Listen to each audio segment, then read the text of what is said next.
now that we've had almost a month to cool down from the World Series of Poker, probably the most interesting World Series of Poker we've had since the Moneymaker World Series of Poker, which was obviously the most interesting one because it brought everybody to the game of poker. But Mizrachi winning the main, having this incredible run, a lot of players having incredible series, and that's what we're mostly going to talk about is the Player of the Year situation, which is a coveted prize among top tournament players. It's, you get your banner up in the halls of what was the Binions and then the Rio and now Paris and Horseshoe. So fun for that. The actual prize is just a main event buy-in for the next year, which is a lot to most players, but to people who are competing for Player of the Year, it's a pretty small... And a trophy. You get a trophy. Yeah.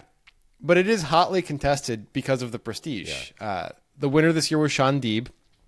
A lot of people, including Phil Hellmuth most notably, felt like that was not how it should have gone. Shaun Deeb won based on the point system, but Hellmuth felt like Mizrachi should have won, or Benny Glazer, who had an incredible series as well. So let's ask the question, does the Player of the Year of the World Series matter? And should it be updated? So let's start with does it matter? Like, does it matter to you? Does it matter to poker? Should it matter to anybody? I mean, it matters to the top players in the world. They really care about this. I don't know why. It doesn't matter to me, except as a fun thing to talk about for 5 seconds, but as I'm, waiting to eat my French fries. But there's nothing real. There's no real juice there for me as someone who isn't competing for that. If there was like $1 million prize for being Player of the Year, that would feel like some juice. But these guys are really just fighting for their photo being up on the wall. And good for the World Series of Poker that they have somehow made that banner so valuable to these guys that they'll fire basically every single event trying to win Player of the Year. Like that, they pulled off the prestige part for a guy like Shaun Deeb and a guy like Benny Glazer, and the fact that many poker pros are tweeting about who should or shouldn't have won the World Series Player of the Year. That's incredible that these guys do care, but I don't care. And I don't know why most people really should care. Do we? I mean, I do care who wins like the finals MVP in the NBA, and that's also kind of a meaningless award. I think you get a Jeep or something. These guys are making tens of millions of dollars every year.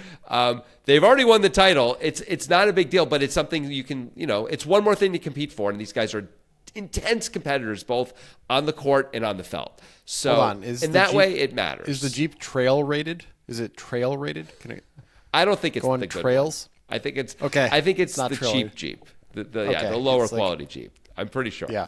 The NBA is not gonna dole out a trail rated Jeep. I mean, Adam Silver's keeping that thing for himself. He loves to hit the trail. He loves it. I agree. I don't care about Player of the Year, but I think you hit on something that would make me care if it was a bigger prize. And the World Series can, of course, afford it. And I think it would be way more interesting, and it would be way more worth contention. $1 million is a nice, simple number, right? And the World Series certainly has that in its coffers to offer this up for Player of the Year. And that might even be a good investment for them. I don't know. The prestige seems to be working well enough that people are going after it, but maybe a few more players go after it. Maybe you just need like 6 or 7 more players to go after it and talk about it more, and then it builds on itself. Maybe, I don't know. I mean, the way it would work, if it was going to work, is the $1 million prize would generate a lot more headlines than the kind of current Player of the Year stuff does. Like, outside of people who are really locked into poker, I don't know if anyone knows about this prize at all, has any sense of it, versus, Deeb wins $1 million prize over Mizrachi and someone else. Like every year in golf, they have the No, it's not the Ryder Cup. There's some cup, the Champions Cup. There's some cup where at the end of the year, whoever did the best wins like $20 million or something crazy. Boy, don't quote me on that. I sure don't know what these numbers are, but it's some huge amount of money that you get to win if you're the best of the best. And that is something they go for very strongly, and it's something that I even keep slight tabs on as someone who never watches golf, because that's interesting to me to watch these guys play for that much, and that means everything matters all the way along the way, right? Yeah. Every finish actually matters. That's cool. I think $1 million is a good way to go, and I think that publicity they would get from doing this every year, all the extra PR, all the extra articles, the media, the people talking about it, probably would generate enough value for them that the $1 million was worth it, or at least close. But I can see from the World Series point of view, they're like, we're doing great. Why would we give up $1 million again? Because we don't like to do things like that. We like to take, not give. Yeah. I wonder if they should also create a separate player of the year, like the big field player of the year, where it only counts if the field is 1,000 players or more. Because a lot of the player of the year candidates are playing these super high buy-ins that have like 200 or fewer entrants and getting a lot of points that way. Yeah. So yeah, Shaun Deeb won. He had an incredible series, obviously. He only won one bracelet, which is Phil Hellmuth's main concern. So let's talk about Hellmuth's concerns on this, because Benny Glaser won 3 bracelets. Mizrachi obviously won the PPC and the main event, which are the 2 most prestigious events. And Hellmuth felt like those were both qualifications to be higher in the rankings than Shaun Deeb. And like he had a quote about this. He says, let's see. He thinks the solution should focus on the champions and the bracelets. Second place, third place, that's bullshit. Player of the year should be about champions. That's what Phil Hellmuth said. Which is honestly just another dumb Phil Hellmuth thing.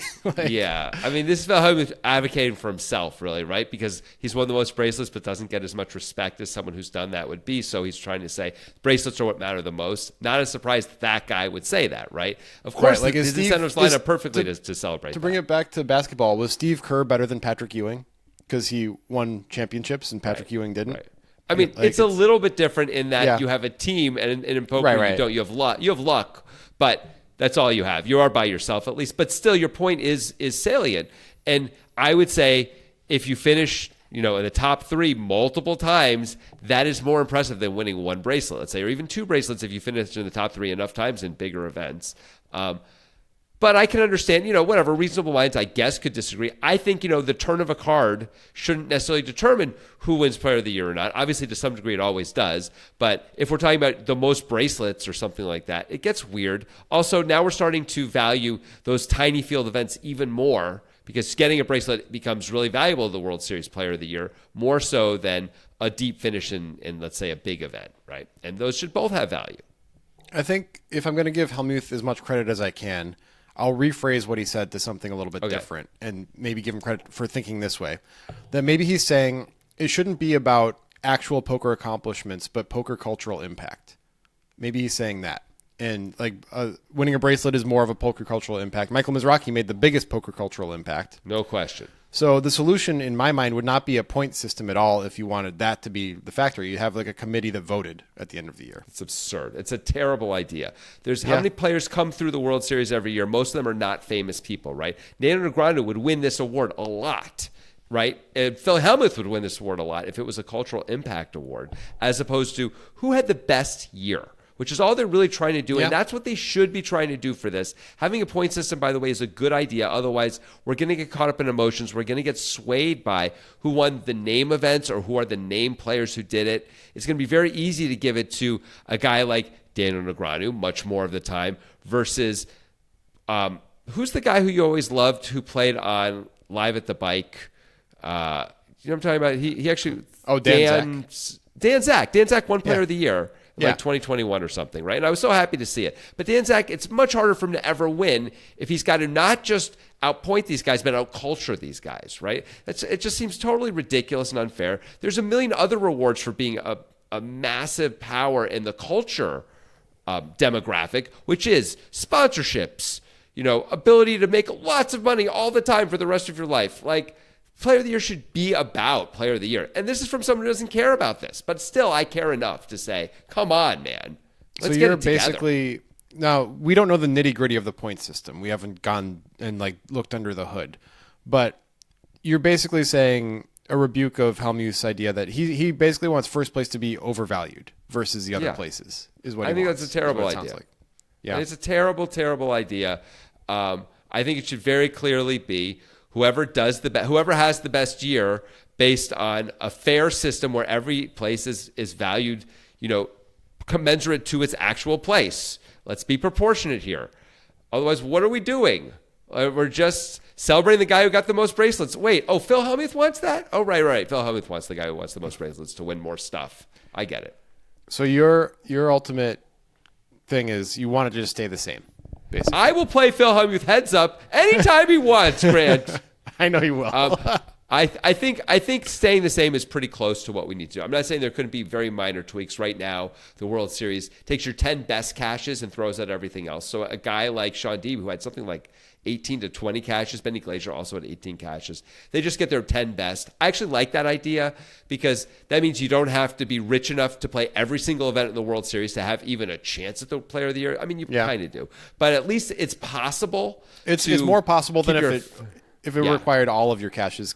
For sure. Yeah. Right. So I mean, maybe it should be 5 best caches. Now you could allow more people in, but whatever. I don't want to get that granular with this. It's just the World Series. I mean, it's one main event seat and a banner. And you know what? When I was playing this year, I actually looked at all the banners because they're very big and really nice photos. And I was like, this is really cool. And I knew who everyone was. And I was like, these guys, I was like, I took them in as Player of the Year and as like they were the best player for that World Series that year, and it meant something. It did mean something. I sort of understand a little bit why they're playing for this. These guys who are so successful and have all the money anyway, that they're also really playing for a place in history. That's kind of cool. And like we were saying, maybe the World Series doesn't need to do anything else because those banners do have an impact. That's cultural impact right there. Yeah, but only when you're there at the World Series. True. If and the World Series is doing fine financially with if nobody knew what the World Series was, but they still had the same level of attendance, like nobody outside of who plays it. I don't think those things are possible together, but to make my point, like they would be making so much money it wouldn't matter. But if they want to expand their impact and have money-making opportunities that aren't players playing in their events, then I think they should get players who aren't attending the World Series to care about Player of the Year. And I think the way to do that is to make it a bigger prize. Make it more interesting that way, for sure. Right, but now you're just working for GG Poker to try and come up with what's the best way to expand the World Series of Poker reach so we can make more money, right? I agree. But I'm talking about how but even for me, who does attend the World Series most years, I would find it more interesting if there was a bigger prize, like we said. I would too. Yeah. I mean, you know what? We were saying $1 million. You make that $5 million for Player of the Year. Oh, yeah. I'm going to be paying attention to that all the time, and we will be talking about it, and it will be a frequent topic of conversation all across the poker world, maybe even outside the poker world a little bit. Yeah. Now, $5 million is a hefty sum, and it's possible that'll really cost you money to do that. So maybe it's too much. But if you think of it as $5 million as for marketing, it might be an incredible buy for them to do something like that. They should try that once. Maybe they start at $1 million, see how that goes. But just like they started with the Millionaire Maker, and now every weekend is a named event with something special about it, and all the weekend warriors come out for every event. It feels like that's right. It used to be. It's crazy how that worked so well. By the way, the naming the events Amazing. Used to be the Saturday $1,500 event had no name, and it was just a 2,200 player field. And now it's every called time. The Monster Stack or the Millionaire Maker and has 12,000 players. It's crazy. Yep. It is really, really weird. That was a brilliant thing. I bet they're kicking themselves that it took them so long to figure that out. But, I mean, points to them. They saw it, and then they're like, all right, we have to make every tournament that's on the weekend slightly unique, the cheaper ones. Just one little thing that's slightly different. It costs a little bit less. It costs a little bit more. It's a little bit deeper. It's a little bit this. It's a little slower. It's a little faster. It doesn't matter. Anything. We're doing this, and bam, all of them grew. Not just a few. Somehow the pie got bigger for everybody. It's weird that it works so well. So I think they should take a shot at doing something like this. It would be good for poker. It'd be good for them, probably. It'd be great for the players. It'd be cool to try it even once just to see if it was worth it, Yeah. $5 million, man. Yeah. That's the campaign. That's the Poker Guys campaign. Make the Player of the Year a $5 million prize. Let's do it. I love it. Let's start it. We're going to start a tweet right now. Not us, though. Intern, start tweeting about it. Do something. I don't want to do it. My fingers don't type. We're never going to do that. I mean, us. Come play with us on Clubs Poker. They have tournaments, they have ring games, and a 100% bonus if you use the code POKERGUYS or use our link in the description. It is a lot of fun on Clubs. I have been playing on Clubs, and I have been genuinely impressed by their software. They have great games all the time, and redemptions go direct to your bank account. There's no crypto involved, none of that BS. It's a US-based company. Come play with us on Clubs. We'll see you there. But here I come, push it to the limit, I can't go no more. Red light, no way, I'm coming back home. Long dirt road all on my own.